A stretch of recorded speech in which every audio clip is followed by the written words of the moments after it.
இன்றைக்கி அழகிரி போய் பார்த்துருக்காரு. அழகிரி அவருடைய மூத்த அண்ணன் பார்த்துட்டு வெளில வந்து ஒன்றும் இல்லை 2 நாளில் வெளில வந்துடுவார் அப்படின்னு பாருங்கள். அழகிரி இந்த மாதிரி சொல்கிறார். நல்லா இருக்காரு, நல்லா இருக்காரு, நல்லா இருக்காரு. இன்னும் 2 நாளில் 2-3 நாளில் வீடு போயிடுவார்.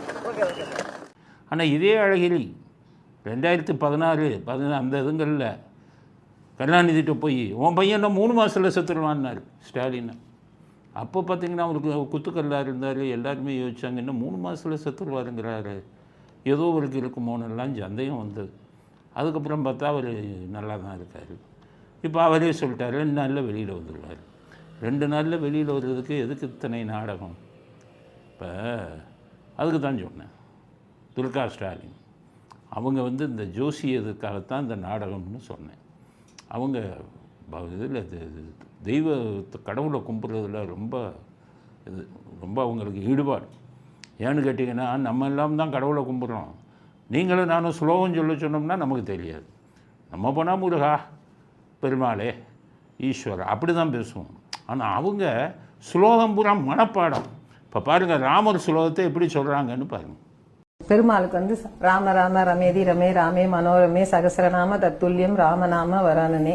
ஆஞ்சநேயருக்கு சொல்றதுன்னா அசாத்திய சாதக சுவாமின் அசாத்தியம் ரமமி வத ராமதூதோ கிருபா சிந்தோ மத்தியகாரியம் சாதய பிரபு. ஸோ ராமர் ஸ்லோகத்தை அவங்களே சொல்கிறாங்க.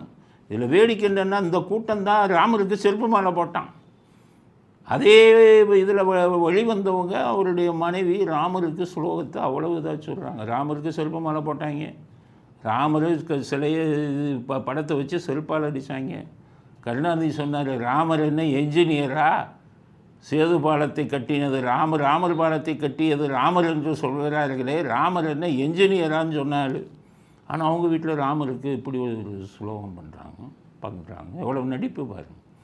சரி, இது ஸ்லோகத்தை ஒன்று கவனிச்சிங்களா? இவங்க பூரா தமிழில் அர்ச்சனை பண்ணணுங்கிறான். திராவிட மாடல் பூரா எல்லா கோயிலையும் தமிழில் தான் அர்ச்சனை பண்ணணுங்கிறான். ஆனால் வீட்டில் சமஸ்கிருதத்தில் பண்ணுறாங்க. வைகோவங்கெல்லாம் சமஸ்கிருதத்தை ஒழிப்போங்கிறாங்க. ஆனால் வீட்டில் துர்காஷ்டம் அவங்க திராவிட மாடல். ஸ்டாலின் வீட்டில் பார்த்திங்கன்னா அந்த இதில் இவங்களே சமஸ்கிருதத்தில் இதை சொல்கிறாங்க. எப்படிப்பட்ட நடிப்பு பாருங்கள்.